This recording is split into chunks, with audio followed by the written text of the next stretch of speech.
네, 어제 한국노총이 대화 결렬을 선언하면서 석 달 넘게 계속되어 온 노사정위원회의 노동시장 구조 개선 대타협 결국 실패로 돌아갔습니다. 정규직과 비정규직으로 이분화된 우리 노동시장을 바꿔보겠다는 논의는 앞으로 어떤 방향을 향하게 될까요? 김동원 고려대 경영대 학장과 함께 짚어보겠습니다. 안녕하세요. 안녕하십니까. 예. 자, 먼저 김동만 한국노총위원장의 입장을 얘기를 들어보고 질문 드리도록 하겠습니다. 함께 보시겠습니다. 사회 안전망이 강화되는 안전한 대한민국을 만들어줄 것으로 기대했던 국민 여러분과 1,800만 노동자 여러분 그리고 100만 조합원 여러분들께 죄송하다는 말씀을 전합니다. 향후 노총에서는 정부와 재계가 5대 수용 불가 사항을 완전히 철회하고 한국노총의 요구사항을 수용할 시 언제라도 협상에 응할 용기가 있습니다. 자, 그 한국노총의 대화 불참 선언에 대해서는 사실 어느 정도 예견됐다는 분석도 있습니다만 그렇습니다. 왜 실패를 했을까요? 뭐 크게 세 가지 이유로 볼 수가 있습니다. 첫 번째는 지금 경제 위기라든가 이런 상황이 아니기 때문에 노사정 모두 절박감이 좀 결여된 것 같습니다.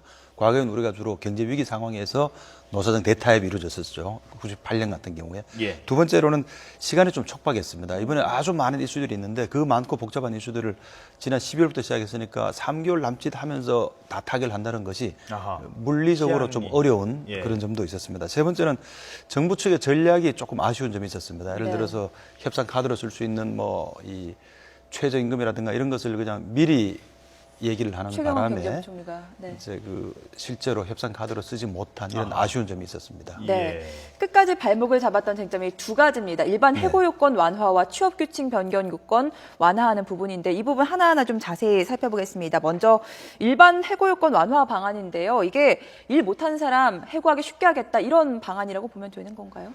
뭐 크게 말씀드리면 그렇게 말씀드릴 수가 있죠. 지금 현재로서는 사람을 해고하려면은 네. 그러면은 경영상의 위기가 있어야지 가능한데 앞으로는 어떤 지침을 만들어서 아주 성과 부진자에 대해서는 경영상의 위기가 없더라도 해고할 수 있도록 이런 지침을 만들어서 현장에서 쓸 수가 있도록 하겠다. 이런 지금 이 아니고요. 네. 두 번째 취업규칙 변경 요건 완화는 지금은 취업규칙을 불이익하게 변경하기 위해서는 그러니까 근로자들한테 좀 불이익하게 이 근로조건이 바뀌기 위해서는 이 과반수 노조 혹은 과반수 근로자 동의가 필요한데 네. 이것도 사회 통념상 합리성이 있다면은 굳이 이런 그 근로자들의 동의 절차를 거치지 않고 쉽게 만들다고 하는 겁니다. 이것을 노동계에서는 근로조건 악화를 로 가는 그러한 지금 방향으로 보고 아주 극렬히 반대를 하고 있는 것이죠. 네, 일반 예. 해고 요건 완화부터 좀 살펴보면 노동계는 당연히 반대를 할 것 같고 정부 경영계 얘기를 들어보면은 고용 경직성을 완화한 대신 신규적으로 청년 채용을 좀 확대하겠다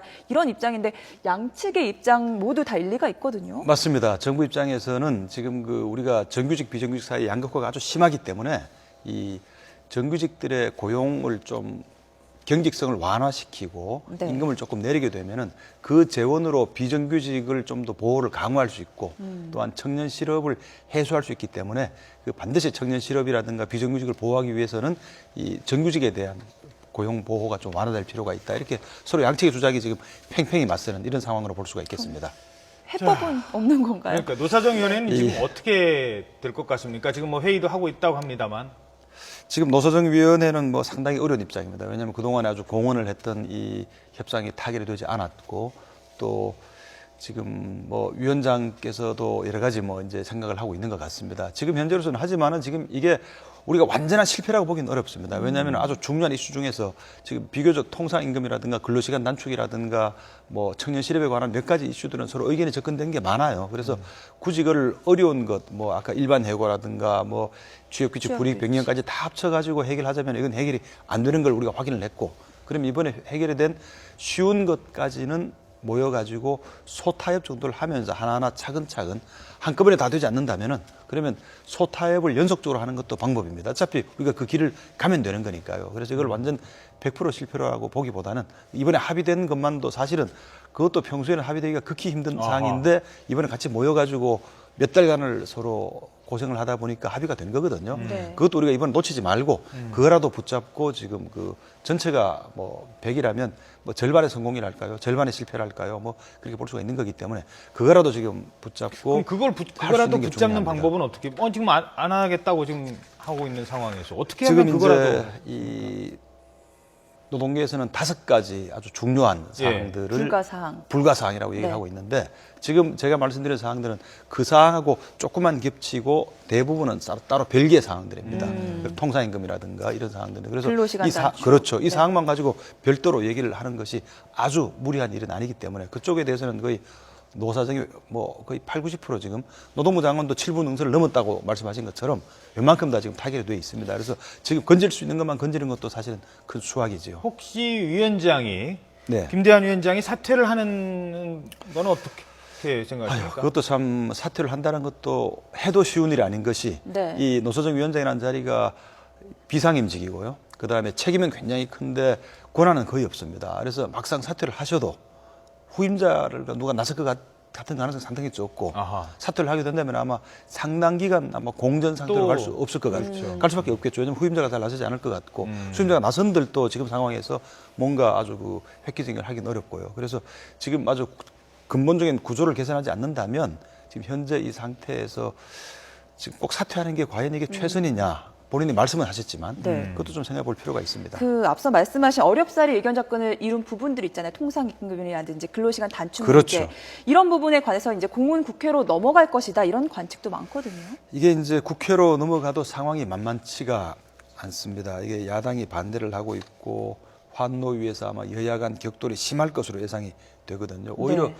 노사정 대타협보다 여야 간 국회 타협이 더 어렵다는 것이 또 많은 의견이 있습니다. 그래서 예. 또 이 정치에서 노사정 어떤 이슈들을 논의하는 것은 이것은 그 현장과 동떨어진 정쟁으로 흐를 가능성이 상당히 많았고 과거에 우리가 그런 사례를 많이 봐왔습니다. 그래서 이걸 국회로 바로 넘기게 되면 오히려 해결이 되지 않고 오히려 그렇죠. 더 헝클어질 가능성이 더 큽니다. 파업으로 나설 가능성이 높은 그렇습니다. 현장에서 노와 사가 어쨌든 합의를 하고 거기서 그걸 지켜나가야지 만약 국회로 넘어가서 정치 개혁을 다루게 된다면은 상당히 어려워지고 우리가 고용노동 문제는 극히 민감합니다. 모든 사람들의 생계가 달려있죠. 그래서 과거에 우리가 김영삼 정권 때 96년도에 그때 노동법을 날치게 통과했다가 200만 명이 그때 총파업을 하면서 결국 김영삼 정권이 굴복을 하고 노동계 안을 따라간 적이 한번 있었어요. 예. 그때 그 기억을 한 20년 전 일이죠. 그래서 이 당사자 의견을 반영이 안 되고 일방적으로 추진하는 것은 상당한 알겠습니다. 그 무리가 있는 걸로 자, 봅니다. 시간이 없기 때문에 가장 기본적인 문제, 근본적인 문제를 질문드리죠. 왜 우리는 지금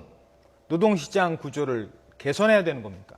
왜냐하면 지금 우리 사회가 처해 있는 이 양극화 현상이 너무나 심각해서 일부는 자꾸 부유해지고 대부분 국민들이 가난해지면서 정규직, 비정규직 격차가 갈수록 심해지고 대기업, 중소기업 심해지다 보니까 이 비정규직들의 생활이 아주 팍팍해지고 아주 민심도 아주 나빠지고 네. 서민의 삶이 어려워지는 거죠. 또한 청년 실업이 아주 심각해져서 지금 3포 세대라 그래서 뭐 이 연애, 결혼, 출산을 다 포기하다 보니까 우리 미래가 다 무너지는 상황이라서 그걸 해결하기 위해서는 이 대답이 필요한 겁니다. 알겠습니다. 네, 지금까지 김동원 고려대 경영대 학장이었습니다. 오늘 말씀 고맙습니다. 고맙습니다. 감사합니다.